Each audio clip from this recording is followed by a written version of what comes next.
नमस्कार, मैं हूं आपके साथ पूर्वी राय और आप देख रहे हैं एमपी फर्स्ट न्यूज।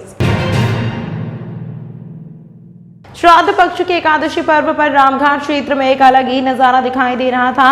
उनाद पक्ष समापन की ओर है। बड़ी संख्या में श्रद्धालु अपने पूर्वजों को तर्पण करने उज्जैन पहुंच रहे हैं। ऐसे क्रम में भारत गौरव यात्रा में सप्तपुरी यात्रा पर निकले आंध्र प्रदेश, तेलंगाना, तमिलनाडु, कर्नाटक सहित दक्षिण भारत के 600 से अधिक यात्रियों का उज्जैन आगमन हुआ। रामघाट पर सभी यात्रियों ने पंडित आनंद गुरु लोटावाला के सानिध्य में सामूहिक रूप से तर्पण किया।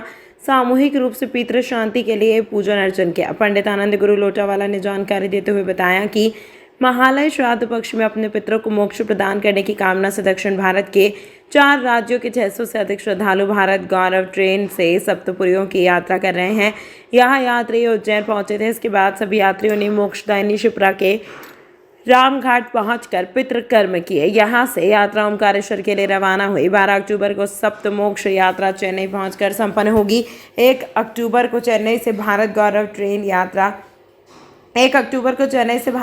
ट्रेन द्वारा सप्तमोक्ष यात्रा की शुरुआत हुई थी।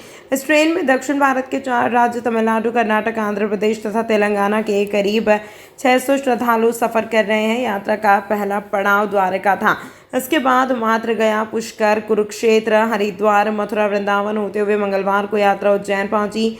ट्रेन में सवार सभी यात्री अपने पितरों के निमित्त तर्पण पिंडदान कर रहे हैं। संपूर्ण पितृकर्म दक्षिण भारतीय पद्धति से हो, इसके लिए यात्रा में 10 दक्षिण भारतीय विद्वान ब्राह्मण भी साथ चल रहे हैं। आप देख रहे हैं कि अभी श्राद्ध पक्ष चल रहा है।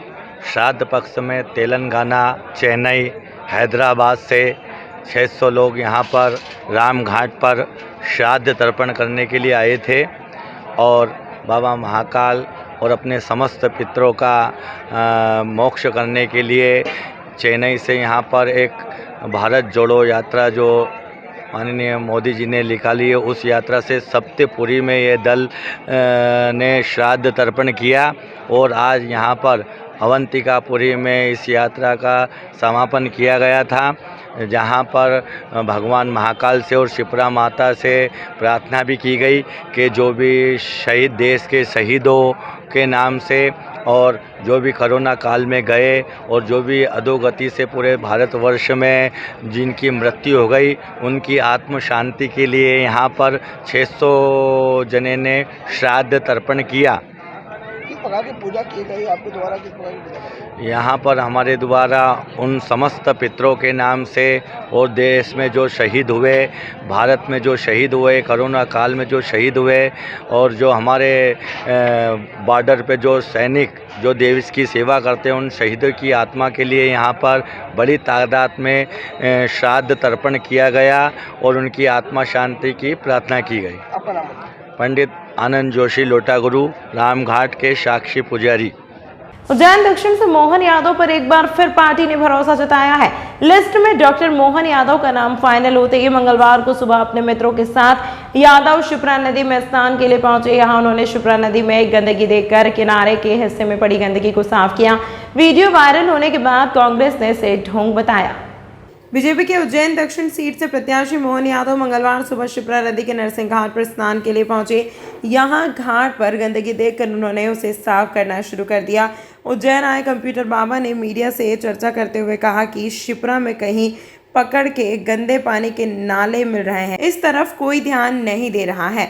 यादव के साथ रवि सोलंकी और तैराक दल के कुछ सदस्य भी मौजूद रहे। इस दौरान करीब 15 मिनट तक घाट के पास पानी की गंदगी को साफ कर देव दर्शन के लिए निकल पड़े। आज घाट पर गंदगी देख उसकी सफाई की। मोहन यादव का शिप्रा नदी को साफ करने का वीडियो वायरल होने के बाद कांग्रेस ने इस पर सवाल खड़े किए हैं। कांग्रेस के वरिष्ठ नेता राजेंद्र वशिष्ठ ने कहा कि प्रत्याशी घोषित होने के बाद मां शिप्रा नदी की याद आई। चुनाव आते ही शिप्रा की याद आ गई मोहन यादव को। 20 सालों से बीजेपी की सरकार है, यादव खुद मंत्री रहे, तब इन्होंने शिप्रा का आंचल क्यों नहीं साफ किया? ढोंग कर रहे हैं। आगामी चुनाव में कमलनाथ की सरकार बनेगी और उसमें मां शिप्रा का आंचल साफ होगा। गंदगी है। छिपरा हमारे पास थे। हम जब मंत्री थे तो छिपरा, नर्मदा और गोदावरी ये सब हमारे पास थे। हमने देखा उस समय भी बड़ी गंदगी थी, पर हम लोगों ने बड़ी उसकी कोशिश करी। और आज स्थिति ये है कि छिपरा मैया के इतने नाले गंदे मिल रहे हैं, इस पर कोई सुधार नहीं किया जा रहा है। और इसका सबूत बिल्कुल आज पेश हो गया है कि खुद ही मंत्री जी ने अंदर जाके देखा। हमने भी उस वीडियो को देखा है कि पूरी गंदगी जो है वो खुद ही साफ कर रहे हैं। तो इसका मतलब है कि मंत्री खुद ही साबित कर रहे हैं कि छिपरा गंदी है, इसे सरकार साफ नहीं करवा पाई। भारतीय जनता पार्टी की सरकार और 10 साल से खुद मंत्री, विधायक, नगर निगम में भारतीय जनता पार्टी का बोर्ड, और आज कल आचार संहिता लगी। आचार संहिता लगने के बाद आज जब वो शिप्रा मैया के पास गए तब उन्हें गंदगी दिखी और वो गंदगी को साफ करने लगे।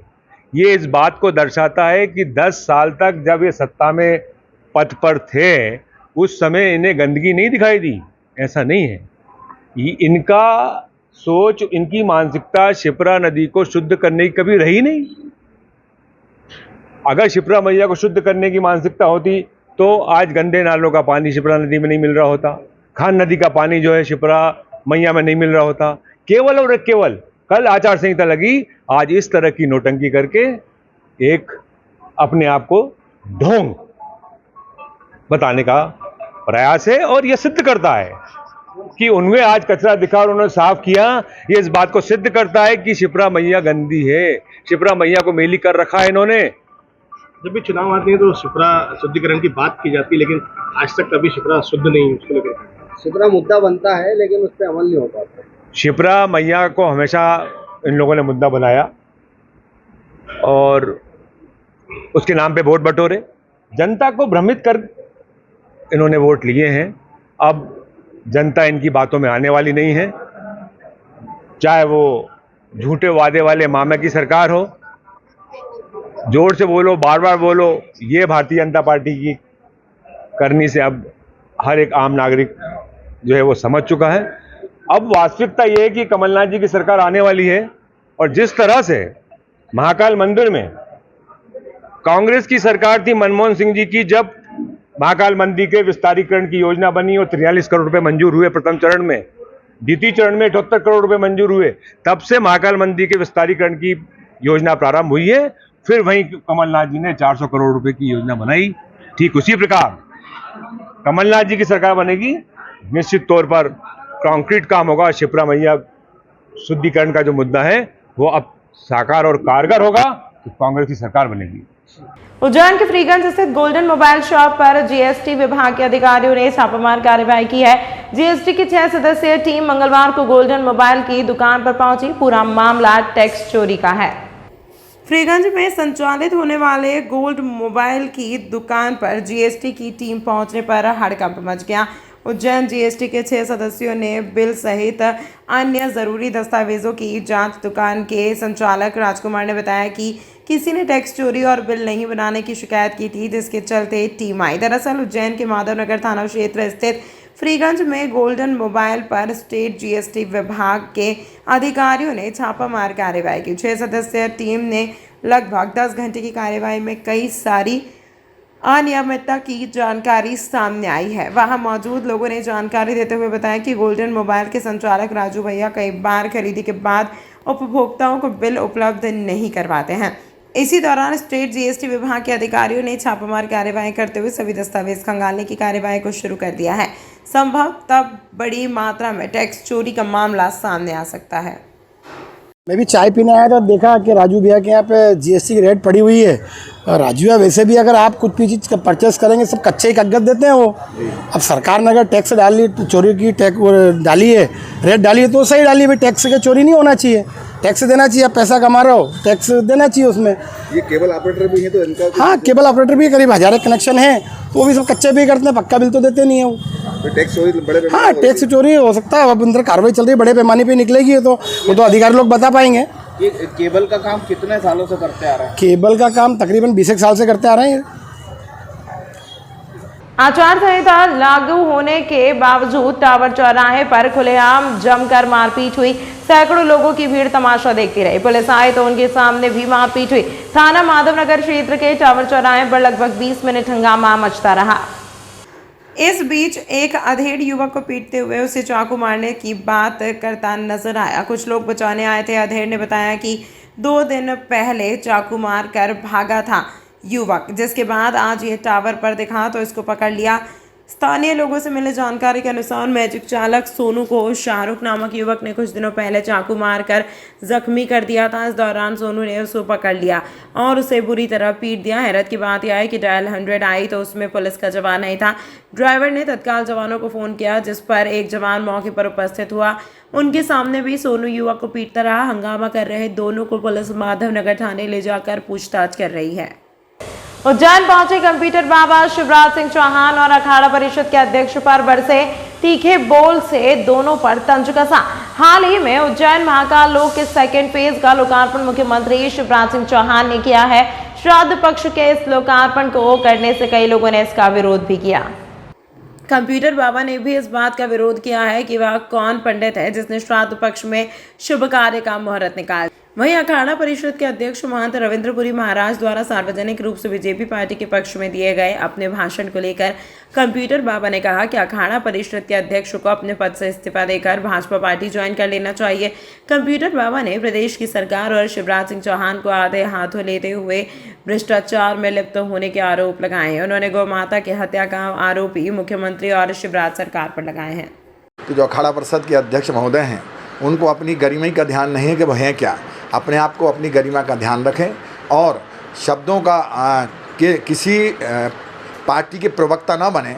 आप जिस पद पे हैं उसकी गरिमा का ध्यान रखें और भी संतों का ध्यान रखें। मुझे लगता है कि यदि इस प्रकार की भावना है तो हम निंदा करते हैं, हम भत्सना करते हैं कि सनातन धर्म की हम डंके की चोट पे कहते हैं कि शिवराज सरकार सनातन विरोधी है। इसलिए विरोधी है कि जब गौ माता तड़पती हुई और मरने को मजबूर है मध्य प्रदेश की सड़कों में, तो कहाँ है उनकी सनातनी। और जिसके लिए इसका मतलब है कि आप जो हैं अध्यक्ष महोदय, आप खुद ही जो है गौ माताओं को मरने के लिए मजबूर कर रहे हैं और ये सब जो है और वाहवाही दे रहे हैं उस सरकार को जो गौ माता को सनातन धर्म को ढकोसलापन बता रहे हैं। 2 दिन पहले तो एक संत ने जो है कि भाजपा की सदस्यता भी ग्रहण कर ली है, क्या कहेंगे आप? बहुत ये तो अपने अपने हाल है, जिनको जहाँ लगे वहाँ करें, वो अलग बात है। तो मैं वो आपके माध्यम से उनसे भी कहना चाहता हूँ जो जिन्होंने बड़ी तारीफ़ की है और मंच से घोषणा की है कि बीजेपी को वोट दें, तो मैं उनसे भी कहना चाहता हूँ कि ऐसा आपको लगता है तो अच्छा है कि आप अध्यक्ष पद छोड़ के, अखाड़ा परिषद का अध्यक्ष पद छोड़ के और बीजेपी में शामिल हो जाए, वहीं सदस्यता ले लें तो ज़्यादा अच्छा है। बजाय साधु संतों को आप ऐसे कार्यों में आपको बोलना शोभा नहीं देता। महाराज जी, कहता हूँ कि मैं उस पंडित जी को ढूंढ रहा हूँ कि कौन से पंडित जी ने ऐसी मुहूर्त निकाली जिन्होंने ये जो कराई दिन बोलते हैं इसको हम लोग जो हैं, और श्राद्ध पक्ष, इसमें तो ना कोई उद्घाटन होते, ना कोई भूमि पूजन हो, तो कोई कार्य होते हैं। फिर भी वो कौन से पंडित जी हैं कि आनन फानन में और ये मुहूर्त निकाल दी, मुझे समझ में नहीं आ रहा। हम लोग पूरी उनकी तलाश में हैं। विक्रम विश्वविद्यालय उज्जैन की प्राणिकी एवं जैव प्रौद्योगिकी अध्ययनशाला में लर्न बाय अर्न स्कीम के अंदर विज्ञान बाजार का आयोजन किया गया, जिसमें विश्वविद्यालय की विभिन्न अध्ययनशालाओं और उज्जैन के विभिन्न विद्यालयों के विद्यार्थियों ने भाग लिया, जिसमें 20,000 रुपए से अधिक की सामग्री बिकी। विक्रम विश्वविद्यालय की प्राणिकी एवं जैव प्रौद्योगिकी अध्ययनशाला में लर्न बाय अर्न स्कीम के अंतर्गत विज्ञान बाजार का आयोजन किया गया, जिसमें विश्वविद्यालय की विभिन्न अध्ययनशालाओं और उज्जैन के विभिन्न विद्यालयों के विद्यार्थियों ने भाग लिया। कार्यक्रम का उद्घाटन समारोह में सर्वप्रथम मां सरस्वती का वंदन किया गया, जिसके बाद कार्यक्रम में पधारे अतिथियों का स्वागत किया गया। कार्यक्रम के विशिष्ट अतिथि श्री सचिन शर्मा, पुलिस अधीक्षक जिला उज्जैन, ने विद्यार्थियों को संबोधित करते हुए उन्हें अपनी पढ़ाई के साथ साथ अपने स्टार्टअप स्थापित करने के लिए प्रेरित किया। उन्होंने कहा कि विद्यार्थी सकारात्मक सोच और अपने चित्त को प्रसन्न रखें, जिससे उनकी सोच स्वयं ही सकारात्मक हो जाएगी और उन्हें आत्मनिर्भरता की दिशा में आगे बढ़ने का मार्ग दिखाता है। कार्यक्रम में Shri Tulsidas Manwani, chief managing director Manwani groups Indore, उपस्थित थे एवं उन्होंने विद्यार्थियों के उद्यमिता विकास हेतु आश्वासन दिया। आयोजन में अध्यक्षीय उद्बोधन देते हुए विक्रम विश्वविद्यालय के कुलपति प्रोफेसर अखिलेश कुमार पांडे ने बताया कि यह वर्ष भारत सरकार द्वारा मिलेट्स ईयर के रूप में घोषित है और इसी उपलक्ष्य में विद्यार्थियों द्वारा इस विज्ञान बाजार में मिलेट्स से बने व्यंजन बेचे जाएंगे। व्यंजन को और पौष्टिक बनाने के लिए उन्हें बनाने की विधि में कुछ रचनात्मक बदलाव किए गए हैं। माननीय कुलपति प्रोफेसर अखिलेश कुमार पांडे ने विद्यार्थियों को इस आयोजन पर बधाई देते हुए उन्हें सदैव कुछ न कुछ नया सोचते रहने के लिए प्रेरित किया। आज डिपार्टमेंट ऑफ बायोटेक्नोलॉजी ने और जूलॉजी डिपार्टमेंट विक्रम विश्वविद्यालय के सहयोग से आज एक कलर्स ऑफ साइंस, उसका मकसद ये है कि बच्चों में अलग अलग से, जैसे बायोटेक्नोलॉजी के हैं, जूलॉजी के सारे बच्चे जो है, जैसे फूड प्रोडक्ट है, हर्बल प्रोडक्ट्स हैं, इसको कैसे बनाए हैं, इन्होंने बहुत सारे प्रोडक्ट डेवलप किया है। आज उसकी सारी प्रदर्शनी लगा रखे हैं। अब इसके बाद ये सब लोग यहाँ से इसको डिपार्टमेंट ऑफ बायोटेक्नोलॉजी इसको भिजवा रहे हैं। अब इसका पेटेंट और इसका कमर्शियल एप्लीकेशन के लिए इसके ट्राई करेंगे इंडस्ट्री से मिल करके। कितने स्टूडेंट लगे पूरे बनाने को? इसमें बनाने में कम से कम 100 स्टूडेंट्स तो इसको सारे प्रोडक्ट और ये सब चीज़ बना रहे हैं। और आज अभी खुशी की बात है कि सारे यूनिवर्सिटी और कॉलेज के बच्चे, स्कूल के बच्चे, सभी लोग यहाँ आ रहे हैं। वो एक तरीके से ये उद्यमिता विकास का एक सूत्र विश्वविद्यालय शुरू किया है, जिसमें बहुत सारे ऐसे लोग हैं जो फूड प्रोडक्ट में हैं। हमारा फूड टेक्नोलॉजी भी है, बायोटेक्नोलॉजी भी है, तो उससे जो फूड प्रिपरेशंस हैं उसको आगे ले जाएंगे। कितने स्टॉल लगाए गए होंगे लगभग? इसमें कम से कम 35 स्टॉल लगे हैं। सर, आपने भी स्टॉल पर जाकर कुछ भोजन को नहीं, मैं सब टेस्ट किया है और बच्चों ने शुल्क भी अदा किया बच्चों को? नहीं, बच्चों को दिया, बच्चे बना रहे हैं, तो ये बहुत हमारे लिए खुशी की बात है कि हम सब लोग उनको प्रमोट करना है। और इसमें बच्चों को एक तरीके से इन्हीं फील्ड में एंटरप्रेन्योर बनाना है। इन ज़ूलॉजी एंड हमने जो है आज थोड़ा सा इनोवेशन करने का कोशिश करा है स्वीट्स के साथ, क्योंकि स्वीट एक ऐसी चीज़ है जो कि हर कोई खाना चाहता है पर हर किसी के किस्मत में नहीं होती है। So we tried very hard कि डायबिटिक पेशेंट भी जो है स्वीट का इंटेक कर सके। तो हमने यहाँ पे वेराइटीज़ ऑफ स्वीट्स जो है अरेंज करी है एंड घर पे जो है बनाया है with all the organic products. कोई भी यहाँ पे मिक्सिंग नहीं करी है एंड हमने यहाँ पे शुगर का बिल्कुल भी यूज़ नहीं करा है। Instead of sugar we have use gur and stevia powder, जो कि 0 कैलोरीज होती है। एंड साथ ही साथ जो है यहाँ पे गुड़ जो है हमारे लिए as a substitute healthy option माना जाता है इंस्टेड ऑफ शुगर। तो सबसे पहले हमने जो है यहाँ पे मिल्क केक बनाया है, जिसमें सिर्फ और सिर्फ हमने जो है मिल्क का यूज़ करा है एंड स्टीविया पाउडर का यूज़ करा है एंड थोड़ी सी जो है इलायची यूज़ करी है। और साथ ही साथ हमने यहाँ पे मिलेट्स का जो है केक बनाया है, जिसमें हमने रागी यूज़ करी है एंड साथ उसमें जो है हमने थोड़ा सा गुड़ यूज़ करा है। रेदर देन दिस हमने कुछ भी यूज़ नहीं करा है। एंड लास्टली ये बंगाली स्वीट डिश है जिसका नाम है नाड़ू। इसको हम लोग बंगाली नाड़ू भी कहते हैं। इसमें सिर्फ और सिर्फ कोकोनट एंड गुड़ का जो है यूज़ किया जाता है। एंड लास्ट में आप जो है ये मिनी मोदक जो है देख सकते हैं। ये जो है हमने ना मावे से बनाई है ना किसी चीज़ से, सिर्फ और सिर्फ हमने हल्का सा मिल्क पाउडर यूज़ करा है। आई नो इसमें थोड़ा सा शुगर इंटेक आ सकता है। कितने दिनों में आप सीखे थे और कितने दिनों में? एक्चुअली इस सब चीज़ों को बनाने के लिए कोई ऐसा हार्ड एंड फास्ट रूल नहीं चाहिए। जस्ट यू नीड वो है डेडिकेशन एंड कि आपका जो है यहाँ पे थोड़ा सा यहाँ पे जाए कि हाँ मुझे करना है। ये सारी की सारी डिशेस हमने एक रात में बैठ के पूरी की पूरी बनाई है एंड इट्स अ फैक्ट। हम लोगों ने कल रात को 7 बजे स्टार्ट करा एंड मॉर्निंग में 5 बजे तक हमारे पास ये सारी डिशेस। संपा विश्वास। तमाम महत्वपूर्ण खबरों के लिए देखते रहिए MP फर्स्ट न्यूज़।